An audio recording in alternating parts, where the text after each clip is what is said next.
This is where we start to reconnect. We start to meet ourselves and we start to meet our community. And we recognize that it's the fear of this not mattering that prevents us from connection.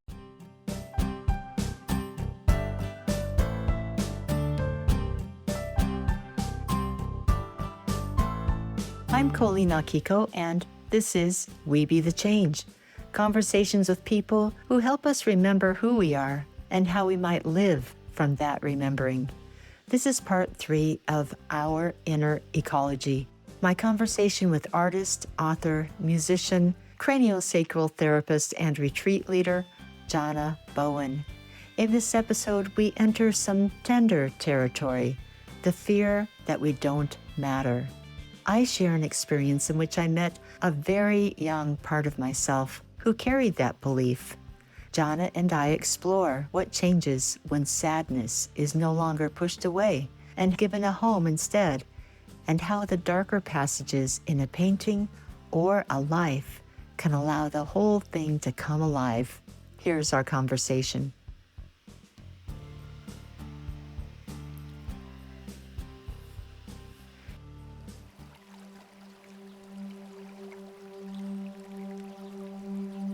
That awareness of our connection to everything. You mentioned earlier courage. It sometimes takes so much courage to allow our challenges, our tragedies to inform us and then shift into connection amidst our desire for protection, because both are valid. And without honoring our desire for protection, if we write that off, we call that dissociation, because we need protection. And if we go off into this divine mind, divine nature, I'm connected to everything, I don't need to protect myself, then we're actually dissociating, because we do need to protect ourselves. We do need to hold what's sacred to us and ensure that we have safety. And at the same time, we long for connection. We want to savor these beautiful relationships and broaden our circle to include our community as well as our inner circle. To be fully human. Yeah. One of my touchstones is I have a little rhythmic chant that dropped in quite a while ago about just from heaven and of the earth, I am. And very, so sublime and so simple. And as you said, we don't have to do anything to get that. It's there. It's never not there, and it has never not been there. And it never will be not there. Yeah. And it's through this expression of being human that we experience the divine, right? Yes. Yeah. Mm. And the joy of being here on purpose. Yeah. And just, I'm still discovering what that means. Me too. And here I am We all talking are, with you. aren't we? Yeah. Yes, Yeah. yes. Yeah. And of course, we love and care for ourselves and for others and for all beings and for the earth and all that is in this place we live in our bodies and in the world and in the universe. And from that love, of course, we want to not impose any unnecessary suffering upon anything or anyone, even with the quality of energy that I hold in my thoughts or my choices. Yeah. And to know that I have everything I need to create a beautiful world in my little microcosm and in connection, and those connections to be sunbeams of the one sun that is beaming through all of us all the time. Yeah. Just so appreciate your offering that. Thank you. Pleasure, Colleen. Yeah, my sense is that our community that joins us here, each of us really, we have that mattering, as Jhana talks about. Our mattering is part of our nature, that we matter. It's our physical nature. And I think our deepest fear is that we believe that we don't matter, right? And being on purpose, when once we really journey with deepest fear and we think we come up short, when we really hold those parts of ourselves, we discover that we do. We discover that we care, we love, we receive, where we open up, and we have the courage to move towards what we care about, to love. I think this is where we start to reconnect. We start to meet ourselves and we start to meet our community. And we recognize that it's the fear of this not mattering that prevents us from connection, right? And so once we really meet those fears, we recover ourselves if we're not running anymore. And that's the basis of our connection, is recognizing that in others, helping others to recover that for themselves. And we don't have control over that, but we do have a choice to meet one another where we're at. And I feel like that's really where things begin, is that capacity to choose love. And that's where courage begins, is that we recover that. And that's where right relationship begins, on a physiological and a psychological level. And each of us is going to have a sense of what to move towards in our lives at this moment. I remember 20 years ago, maybe more, I was in Maui, and I had never experienced sound healing, which for a musician is kind of silly because music is resonance. And so I just noticed, and I think I was just starting my coaching practice at that time. And I was noticing I really would like to experience sound healing, whatever that is. And I was sitting on the beach. I picked up a free newspaper from the store, and I opened up the paper, and there was a classified ad for a sound healer offering sessions. I'm like, oh, I know where that is. And so a few days later, I was there, and I didn't really know what was going to happen, but I felt a current kind of lifting me and moving me along to meet with this woman. And so she had a room in a house with several rooms, and she put me on the floor and started actually using her own voice to deliver the sound. And I found myself using my voice too and thinking, wow, we sound like a couple garbage disposals, you know. But oh well. But I felt something in my body. And at some point I saw a little girl with dark pigtails, and I recognized that was me. I had seen a picture of me. I was about 2 or 3 years old. I looked at my face and I didn't see eyes on my face. I just saw dark, foggy places where my eyes would be, but I could tell I was very sad. And I recognized myself in this vibration that was happening. And I asked the little girl, oh, you seem so sad. Why are you so sad? And the little girl turned to me and she said, I don't matter. And I felt that so deeply. And that was the beginning of opening up to the depths, to the deep wounds that I had been carrying.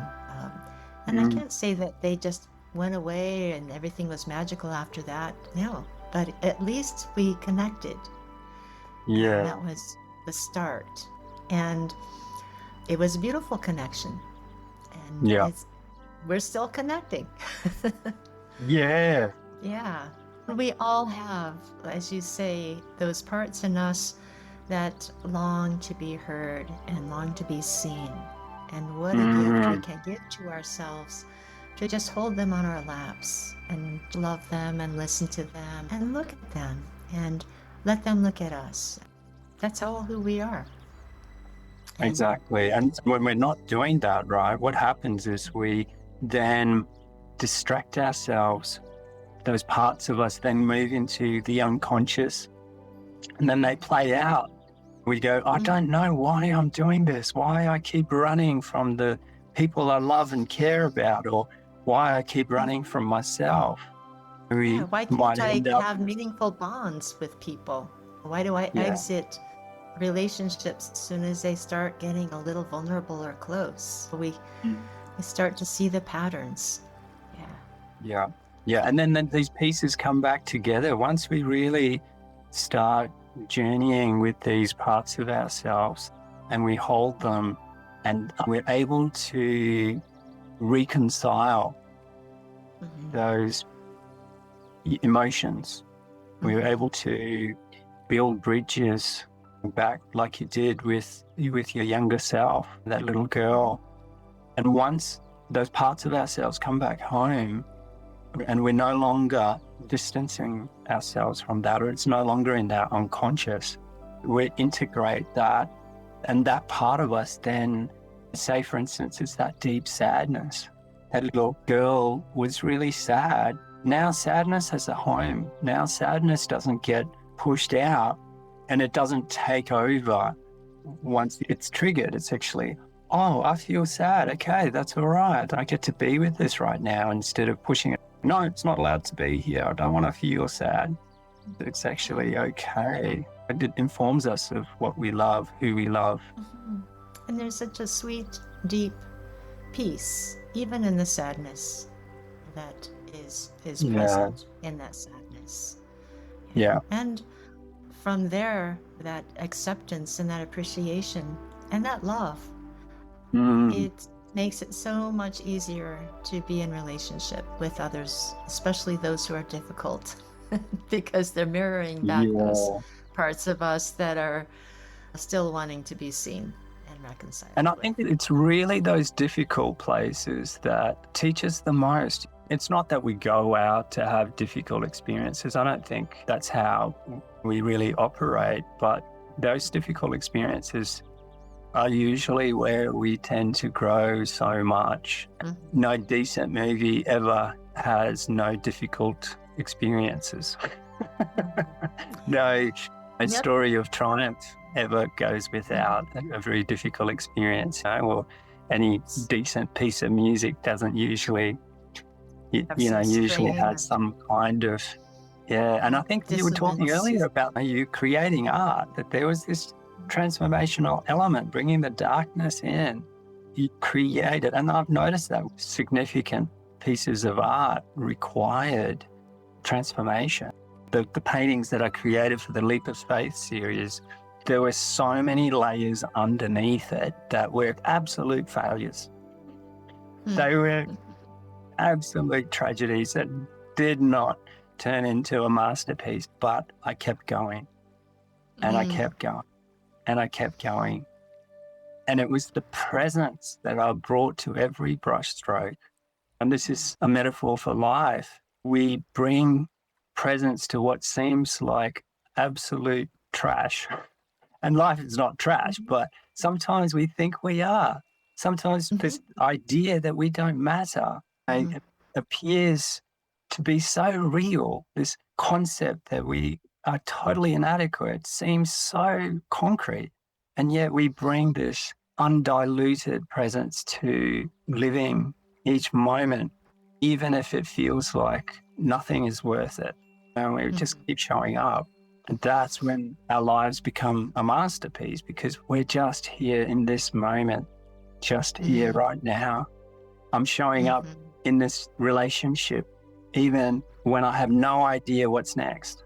And I'm afraid that my beloved doesn't love me, but I keep showing up, and I risk telling the truth. And I don't know what the outcome of that is going to be. But that's where the life is, right? On the edge. And the edge has a way of cutting away the illusions. Life may not get easier, but it does get simpler, I think. And what enables us to do that is reconnecting back to this intelligence that's holding everything. And we don't need to think about anything. We don't need to fix anything. We don't need to be anyone, because we already are enough. We already are held by that intelligence. And so this practice of holding ourselves is not trying to be anyone or perfect ourselves. This is, I think, one of the biggest pieces with healing and with creativity is that we're not trying to get somewhere. We're not trying to complete ourselves or each other. It's our true nature. And this is the irony, is that we just relax. We just surrender, as you were saying. Mm-hmm. Yeah.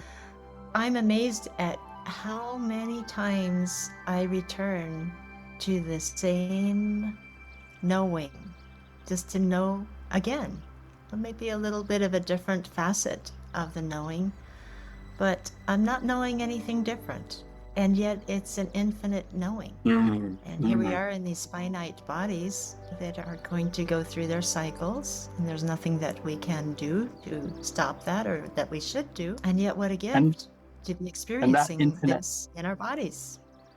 Yeah.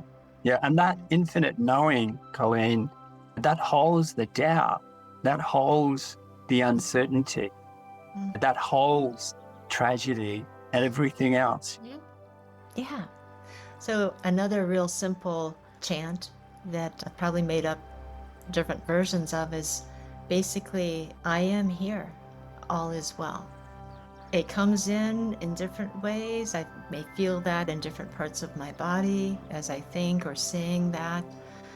And yet the truth is the same and yet freshly experienced. It's a truth that never gets boring or old. That's right. That's right. So timeless. Yes. Yes. What a treat to be talking about these things with you, Jhana. Lovely, Colleen. Yeah.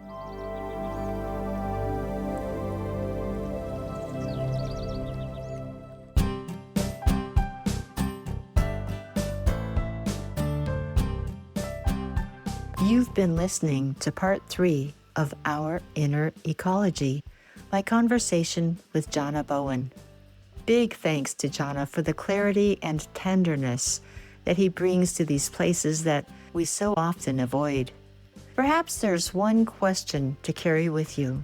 What part of you is still waiting to know that you matter? You can learn more about Jhana and his work at jhanabowen.com.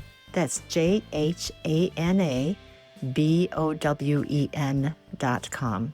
And if you'd like a quiet place to continue listening, reflecting, connecting with others, you're warmly invited into the Bowl of Light Cafe.